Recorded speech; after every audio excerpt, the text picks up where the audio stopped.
All right, and so we are on the Peace Pilgrim, continuing on in a chapter called Transforming Our Society. In my book, we're on page 122 in the PDF, and I think it's probably the same as the printed book. And we're on the third paragraph from the top on that page. So, transforming our society. On my pilgrimage across Canada, this is Peace Pilgrim talking. I was invited to speak during the youth choir concert of the Union of Spiritual Communities of Christ, commonly known as Doukhobors, a pacifist group which migrated from Russia in the last century. Anybody heard of the Doukhobors before? Wow, interesting. A pacifist group which migrated from Russia in the last century. I said to them, "You have a special message to this world, specifically in Russia. Since many of you speak Russian, why not send a mission of peace to Russia? This choir, for example. You have a unique opportunity to talk to them in their own language, more so than the usual delegation that often cannot communicate with them. This sort of exchange is necessary in the present historical crisis." Yeah, that's a beautiful idea. One, to take something that you've got a strength and figure out how to use it for good. If you've got a talent or an inspiration, how to use it for good in that way. And also I think these dialogues are very healthy if they're well mediated. Uh, it's always good. That's one thing I like about Vedanta is that we don't really have opposing viewpoints. You know what I mean? It's like in Vedanta, there's room for people to think whatever they need to think within boundaries, of course. If it's a well thought out idea, if they're actually thinking, it's all right. And so I think that this having dialogue with different people, and being able to navigate that is an important thing to learn how to do, to learn how to place my strong feelings or my feelings about politics off to the side and become a listener, become a hearer, so that we can find and understand people's inner perspectives, and to give that kind of respect of making space in yourself for their perspectives and being respectful, assuming that everybody's a human being. We think about these things. We may think differently about them, and we may have thought more or less than others about them, but to always respect someone's place in life because that's where their life has brought them.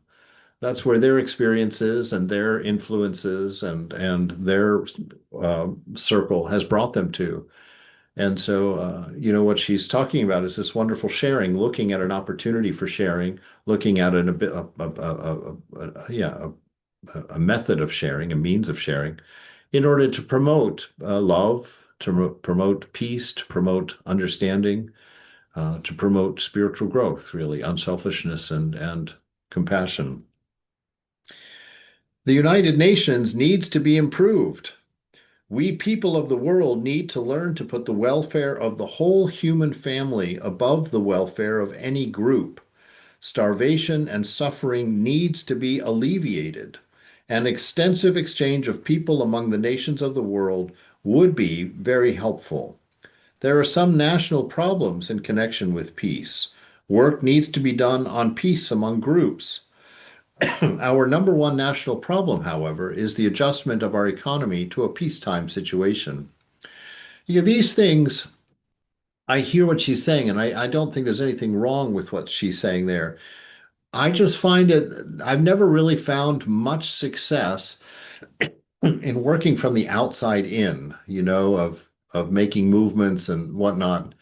I always found that really dialogue and personal education and transforming ourselves, I really think that that is the way forward in this world is transform ourselves, right? Become what we want the world to be ourself first. And I think more transformation of the world happens through that method of transforming ourselves than it does with, this kind of approach, like having national groups and strategizing about a peacetime economy and whatnot. because those things come out of ourself, as a group dynamic. And so the best way for those things to be transformed is first all of us, if everybody, and of course this is the problem is you're never going to get everybody to sit down and work on themselves, to sit down and look in their hearts and look in their minds and figure out uh, where they're at, right? And to find space for others in that effort. Now she's talking about community peace action. In this crisis period, there should be a community peace committee in every town. Such a group can begin with a handful of concerned people. Nice, yeah, that would be a start of something. I have been suggesting that community peace fellowships start with a peace prayer group for seeking the way of peace. At the first meeting, consider inner peace, pray about it, and discuss it. If you become aware of some inner block which is hampering your spiritual progress, concentrate between meetings on removing that block. At the second meeting, consider harmony among individuals. If you realize that you are out of harmony with some person, do something between meetings to remedy this. At the third meeting, consider harmony among groups. Between meetings, try to do something as a group to show friendliness toward or to help some other group. At the fourth meeting, consider peace among nations. Take action between meetings by commending someone who has done something good for peace. At the next meeting, start all over again. In some places, my literature has been used for their prayer groups, since it deals with peace from a spiritual viewpoint. Read a paragraph, dwell on it in receptive silence, and then talk about it. Have as many prayer meetings as you need to get through the literature. Anyone who can understand and feel the spiritual truths contained therein is spiritually ready for work of peace. Then would come a peace study group. We need to get a clear picture of what the present world situation is, what the world situation is like, and what will be needful to convert it into a peaceful world situation. Certainly, all present wars must cease. Obviously, we need to find a way to lay down our arms together. We need to set up mechanisms to avoid physical violence in the world where psychological violence still exists. After world problems and steps toward their solution become pretty clear to you, you and your friends are ready to become a peace action group. You can become a peace action group gradually, acting upon any problem that you have learned to understand. Peace action should always take the form of living the way of peace. It can also take the form of letter writing to legislators about peace legislation you're interested in, to editors on peace subjects, to friends on what you have learned about peace. It can take the form of public meetings with speakers on peace subjects, distributing peace literature, talking to people about peace, a peace week, a peace fair, a peace walk, a peace parade, or a peace float. It can take the form of voting for those who are committed to the way of peace. You have much more power than you are working when you are working for the right thing than rather than when you're working against the wrong thing. And of course, if the right thing is established, wrong things will fade away of their own accord. Grassroots peace work is vitally important. All who work for peace belong to a special peace fellowship, whether we work together or apart. I really like that sentence right there that she says, you have much more power when you are working for the right thing than when you are working against the wrong thing, right? This is, and in the corporate world, I was always told, that we should be solution oriented. So don't look at what's wrong with your organization or what's wrong with your group or what's wrong with your church or what's wrong with your society or whatnot. But instead of talking about the problem, start by talking about possible solutions. Hey, wouldn't it be great if kind of thing, rather than tearing it down? Because we see it's so easy to tear something down and have nothing in mind to replace it. That's a pure tummus there. That inertia in being able to move forward. And so it's having that positive spin in our heart all the time. And these days, I think it's extremely important for us to develop and concentrate and focus on keeping a positive, healthy outlook within our own self, and not because of the power of media these days and the power of internet and social media and all these things working on us all the time, and most people spending so much time in that arena that we have to be aware. I think that's really what I saw last week in my experience of the group, that I wasn't aware at that point where I was at or how these things were affecting me. And this week I was much more cautious about what I was allowing into my mind and into my world sphere, right? And so to nurture a positive view of things, to know that everything is still God, that Mother is still driving the bus. We're just on a rocky road, or for some people.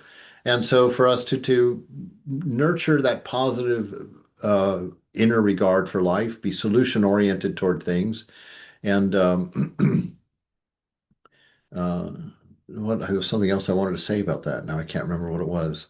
But just having that positive spin inside, protect yourself from ill information, and try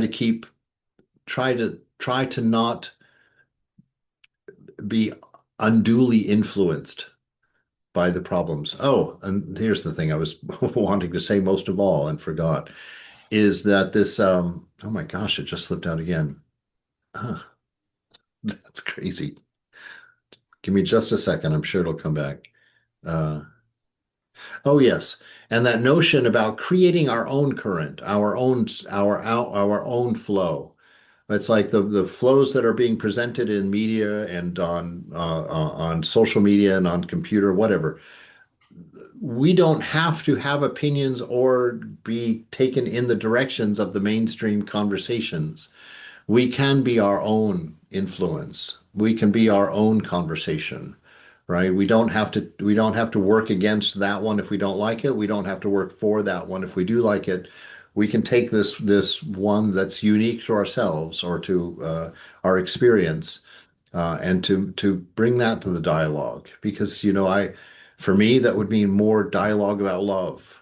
Peace is a byproduct of love to me, and inner peace is a byproduct of inner love. An inner grace that we have toward our own self, from our own mind to our own mind, toward our own personality or whatnot. And to create that dialogue, and what does that mean? That means, well, in the notes that you write, in your emails, in your conversations, in your meeting strangers, always have that spin or that intention to promote love, to promote dialogue, to promote grace, amongst people, in that way, and and for that to happen, make sure that your own inner dialogues, when you hear something on the news, political, or you read something disturbing on the internet, or get offended by something that somebody says, because there's so much of that going around, to uh, always remember to remind yourself of the harmony that is intended, in this life, in this world. Go out, look out at nature out there, how you've got so many different interests. Every one of those bushes needs to survive, and they're all fighting for the resources out there, but there's no violence. But you go out there and look, and you can see in the way that the tree roots twist and the branches twist and the leaves form and the direction things are growing, there's a harmony dictated by the struggle that everybody's going through. There's, that I think is very instructional for me anyway. And so to use the world and the conflict in the world and the difficulties in the world, use that as a fulcrum really for your inner love, your inner peace, and your inner growth. And not let those things enter into you and begin to change your inner world out. Be very careful of that. And so if you're going to spend an hour reading the news on the internet, be sure to spend an hour digesting it properly. and finding its proper place and knowing how to not be poisoned by it, right? Letting those things in that are positive and helpful, and holding at bay those things that are not, those things that are purely negative. One of the ways that I watch that is I find a lot of times in the news there's folks on all spectrums who enjoy bringing down the other side. Where there's a glee about finding error in others. And one of the things we read in Corinthians about the nature of love is it does not delight in evil. It doesn't delight in dishonoring others, right? And that's a big challenge. It's a big challenge. And so for us to always be sure that we adhere to that, um, in our world, in this world, right? Because we've got a big task in this world to somehow be agents of restoring balance, restoring respect, restoring civil discourse, restoring love, restoring love as our guiding light out there. Swamiji, sometimes the negative things enter into your head and it keeps entering, and you don't even come to know that you are thinking negative. Yes, well, this And is the it's very difficult to stop that, okay, I'm thinking negative. Mhm. So, how do you do it? Like, I mean, it's sometimes very difficult for me. Yeah, there's not an easy answer to that. Ramakrishna says he's talking to householders, and one of the householders asks him, "Well, what is the way for householders?" And he says of course, he has different answers to that at different times, I think, depending on the person asking. But in this particular instance that we talked about on Sunday, he was saying constant practice. And by that constant practice, he meant a constant discernment of what you're reading, a constant discernment of what you're thinking, a constant discernment of ideas. That is constant practice because we're constantly being affected by things and prompted by things. And it's through that constant awareness that the truth manifests itself. Like this crazy teaching that you're not the doer, that's only something that you can come to know as true through a very deep and subtle observation of the workings of your inner world, right? But it is apparent. It is in there. It can be seen, right? And so this constant watching, it also takes those things that your weaknesses, which often put you in states of mind which cause your downfall, when you become more subtly aware within yourself, you can see the seeds, the spark that becomes that powerful thing long before it has any power. And you can snub it out with a single smudge with your mental thumb, as it were. Whereas if you're not aware that it happens, like you mentioned, most of the things that go on in our head, we're not really conscious of. Most of the things that we do in a day, we're not really conscious of. We just kind of are going into that automatic mode, and that's very unhealthy for a spiritual seeker to spend too much time in automatic mode, you know, that we should be aware of what we're thinking and doing all the time, as Thakur says there. And I think that's the method. It's not a popular answer because it's not a pill. It's a change in lifestyle, right? It's the change in the way that we are. And those are always very difficult things to do, even to change the slightest thing in us. And so what I find in my life is you can't make big changes and you can't fix the whole thing at one time. And so you find very small things that you can turn into habits that aren't so big that they lock your mind up or freak you out, like, oh my God, I can't do that. Right. But just a small thing, like when I started my meditations, back in the 90s, I love to tell people I started out with 2 minutes twice a day. Right. And so it was a very small change. And it was a change that I wasn't intimidated by. I thought 2 minutes twice a day, I can do that. And, where it led to for me. Put me in a monastery, and so in your life, don't think about how to solve the whole problem all at once. think about the most beneficial things and then break them into small bite-sized pieces and change that. Just one little thing, that you do as and tie it to something else that you're already doing. Like decide like my meditation is going to be immediately when I get up in the morning or immediately after my shower in the morning.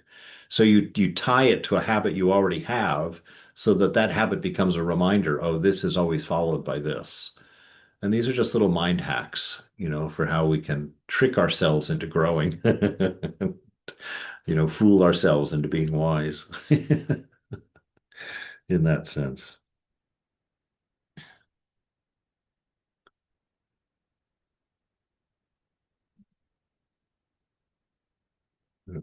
Where are we here?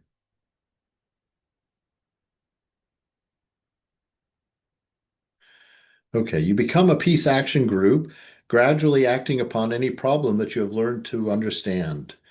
Peace action should always take the form of living the way of peace, right? That's exactly it. All of this has to be lived.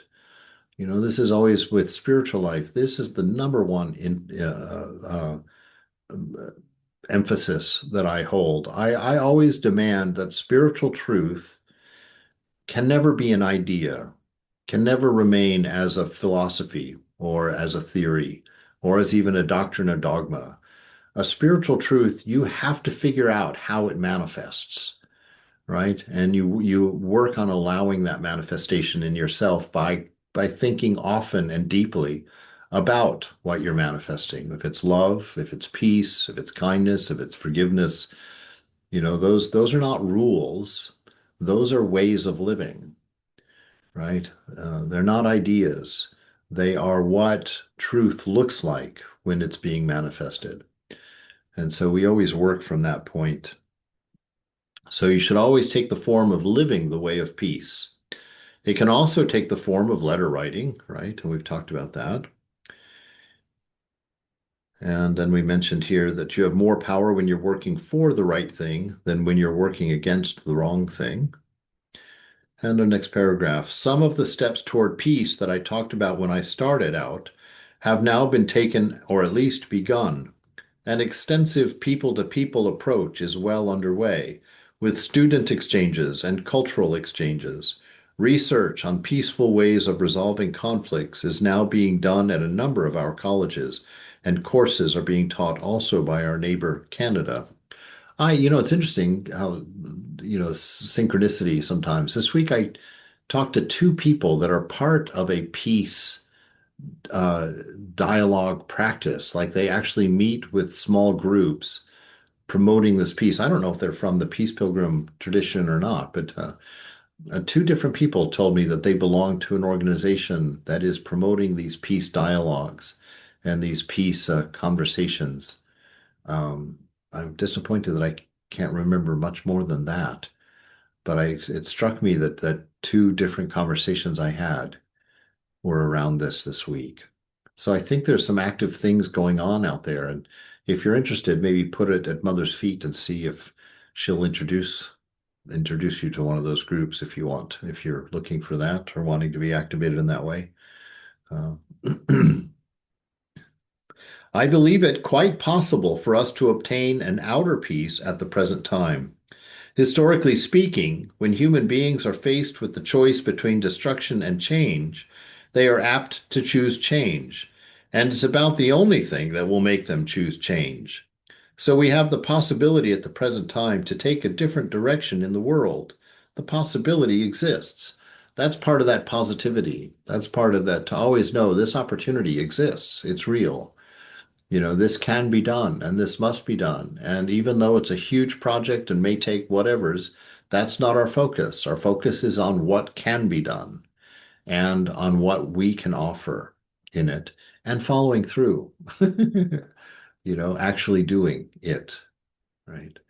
And I say that sort of as a finger pointing to myself in that, because I mentioned last week writing a letter, and I haven't written a letter yet, even though I feel strongly about many things. And so I chastise myself here in front of you to this week make an effort, to manifest something positive like that. Always believe the possibility exists. Do not be overcome by what looks like hopelessness or what looks like power, something too big and too powerful.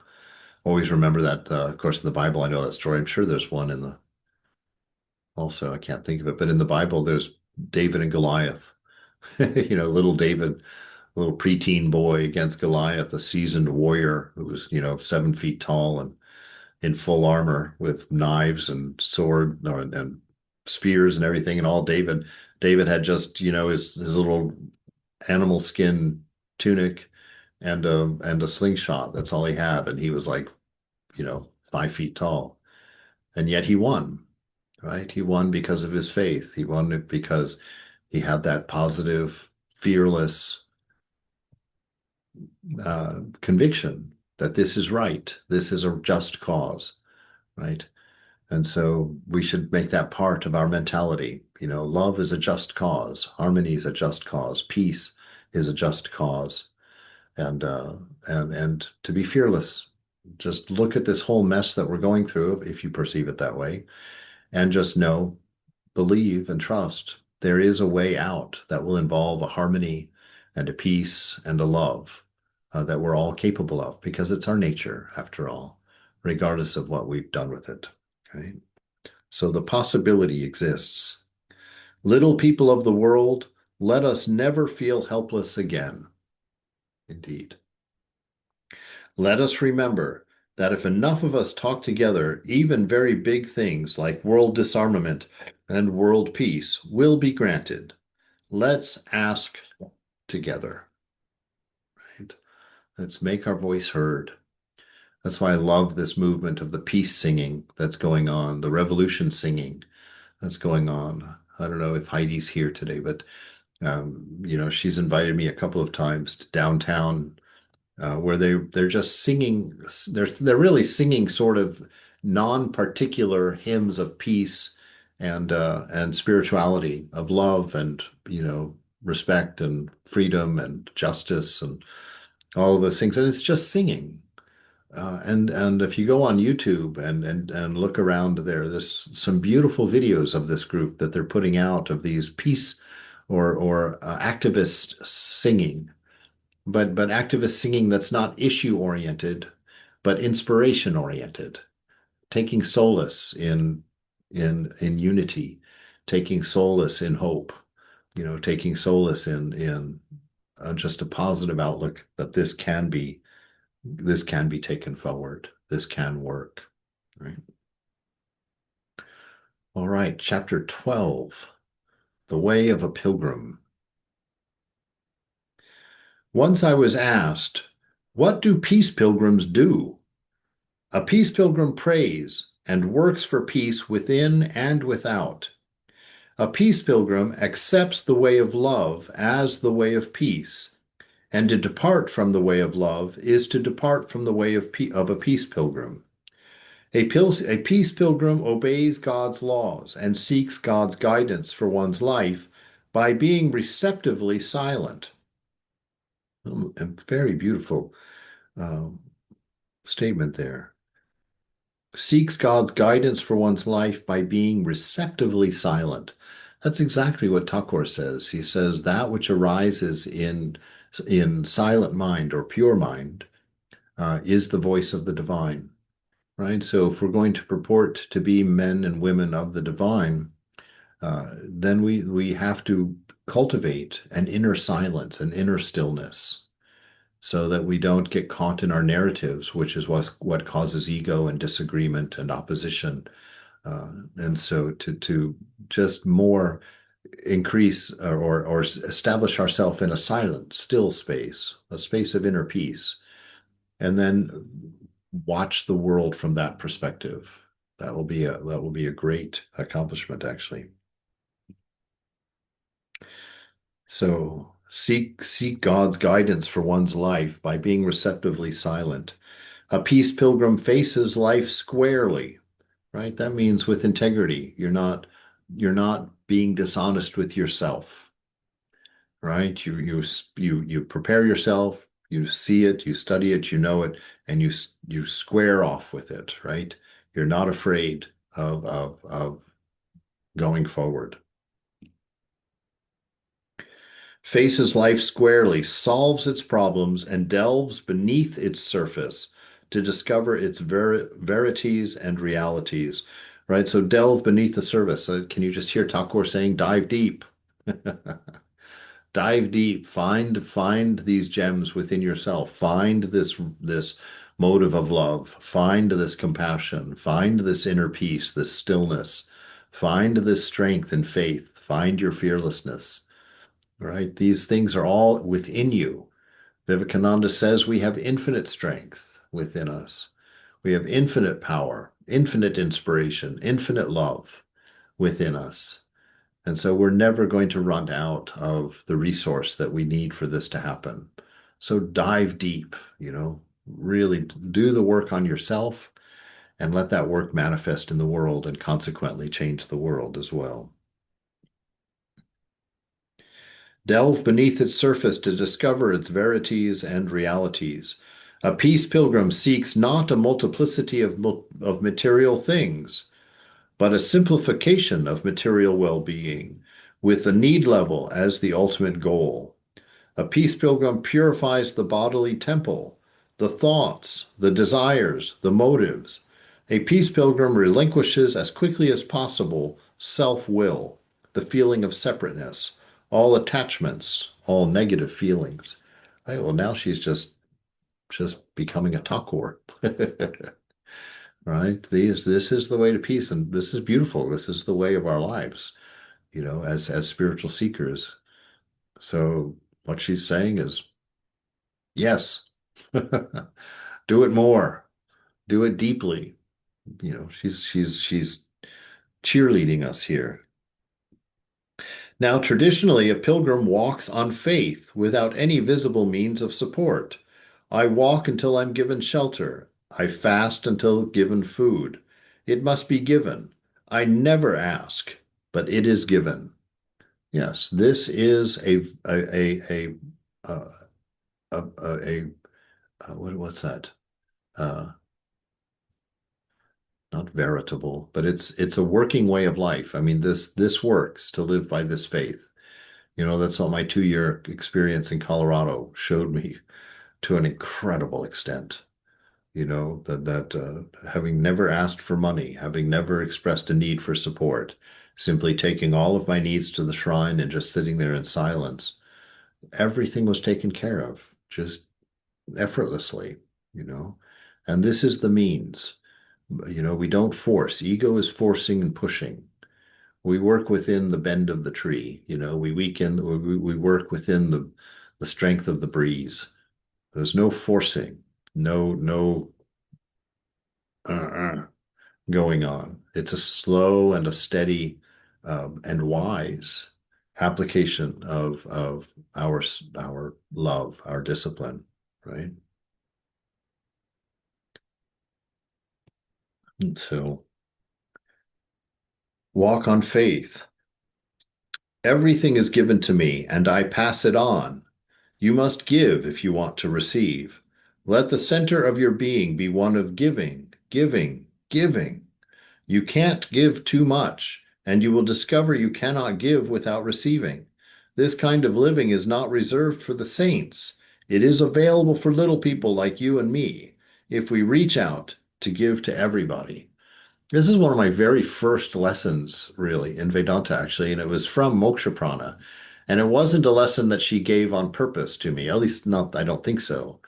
I remember the second or third time I went to see her, a young boy and his family came in, and they had been to see Mokshaprana earlier, I guess, or at some previous time, and they had taken a picture. The little boy had been taking a picture with Mokshaprana and Gita Prana and a couple of the other nuns in the background.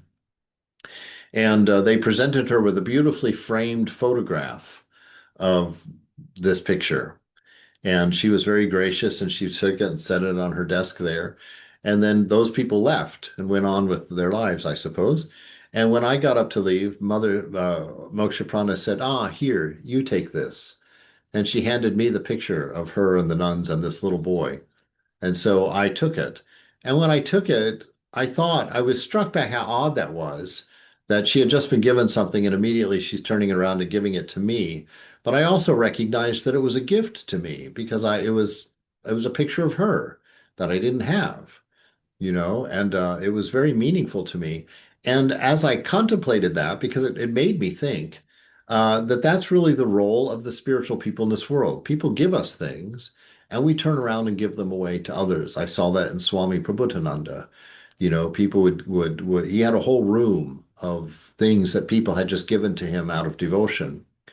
And whenever an opportunity arose, somebody needed a jacket, somebody needed a chutter, somebody needed a pair of shoes, he would always go to that room, and pull those things out. And so we can see ourselves as sort of individual food banks, right? If you get something that somebody gives you that you don't really need, it's not a matter of re-gifting. It's not like that. That's too a little too ostentatious.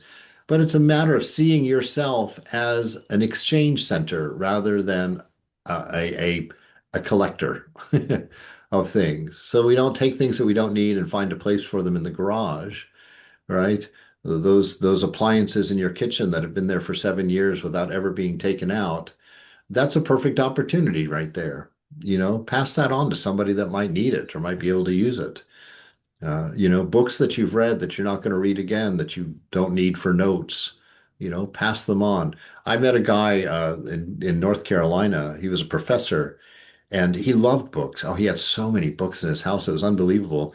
And I was sitting there looking at them, and he had a lot of duplicate copies of some particular books. And I asked him about it, and he says, "Oh yeah," he says, "if anytime I read a book that I am touched by or really get something out of," he says, "I immediately buy two or three copies and put them on my bookshelf so that I can give them if somebody ever asks me or is ever looking for a good book, I have one readily available to them that I know from my own experience was a good one, and I know it was a good one because I have multiple copies of it." And so it's a good way to think of yourself as an exchange center, right? Everything that mother gives to you, see it as your responsibility to take what you need, of course, to meet your needs, not your desires, but your needs, right? Take them and then anything extra. See yourself as an observer, a butler, like Peace Pilgrim did for herself. Scan the world constantly for an opportunity to give, right? This is what she's looking for. It's quite lovely. It is my mission as a pilgrim to act as a messenger expressing spiritual truths. It is a task which I accept joyfully, and I desire nothing in return, neither praise nor glory nor the glitter of silver and gold. I simply rejoice to be able to follow the whisperings of a higher will.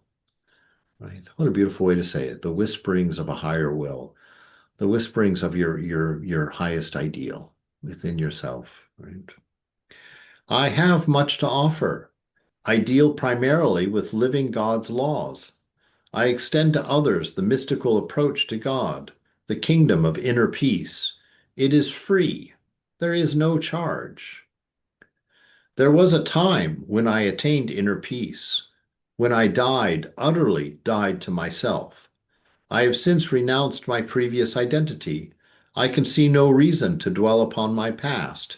It is dead and should not be resurrected. Don't inquire of me. Ask me about my message. It's not important to remember the messenger. Just remember the message. Excellent, excellent guidance, right? Thakur would be jumping up and down at that notion. He always emphatically presented himself. I'm the dust of the devotees' feet. I am nothing, and people would call him guru. Ah, he would call out in pain, don't ever call me that again, right? He always maintained the message. He didn't care. Like in Vedanta, we don't care what people think about Thakur. They don't have to accept him in any particular way. They can think of him as a nice man. They can think of him as a great teacher. They can think of him, as a prophet, as a friend, or as an incarnation. He makes no demands because it's the message that's important. It's the teaching that's important that comes out. And so, as disciples, in all of our traditions, we should understand that the important thing of our tradition is not a personality, right? It's not a particular. It's the message itself. You know, love one another. That's the primary message of every spiritual teacher. Love one another. When you perfect that, then move on to part two. Just that one thing is the most important. And that's a lifetime of practice right there. Make that your practice, right? Make that your practice. Who am I? It matters not that you know who I am. It is of little importance. This clay garment is one of a penniless pilgrim journeying in the name of peace. It is what you cannot see that is so very important. I am one who is propelled by the power of faith. I bathe in the light of eternal wisdom. I am sustained by the unending energy of the universe. This is who I really am. God, to be able to say such a beautiful thing. Wonderful. I always have a feeling of awe and wonder at what God can do, using me as an instrument. I believe that anyone who is fully surrendered to God's will can be used gloriously and will really know some things and will probably be called self-righteous. You're called self-righteous if you are self-centered enough to think that you know everything, but you may also be called self-righteous by the immature if you are God-centered enough to really know some things. An interesting point. My desire is to strive toward perfection, to be as much in harmony with God's will as possible, to live up to the highest light I have. I'm still not perfect, of course, but I grow daily. If I were perfect, I would know everything and be able to do everything. I would be like God. However, I am able to do everything I am called to do, and I do know what I need to know to do my part in this divine play. And I do experience the happiness of living in harmony with God's will for me. Now, this is a very, very important perspective that she has here, a very useful one. Quite often we get discouraged in life because we go for the big things. Instead of meditating to enjoy God's presence within ourself in whatever quantity it is at the moment, instead of that, we meditate in order to get something big at some future date, right? We're always reaching above our star. Instead of just improving things little by little, making very small, sometimes seemingly insignificant changes, we're always trying to do the heroic, you know, and or maybe it's just me, I don't know. But I run into that tendency in others too, where you want to make a change and you want to make a big change rather than something manageable, something that's more akin to where you're at. It's like when you go to the gym for the first time, a lot of people want to suddenly pick up the big weights and they want to really push it and push it and push it and they get hurt, right? They get hurt. That no gain, no pain, no pain, no gain idea is so destructive. But that person who just starts with the weights that they can do, they do those and then just add little bits at a time. They're the ones that stick with it, right? Because they pick things that are within their capability and things that are not outside of their range. And that way you don't get discouraged. That way you don't feel like, oh God, I just can't do that today. Because it's not that kind of effort, right?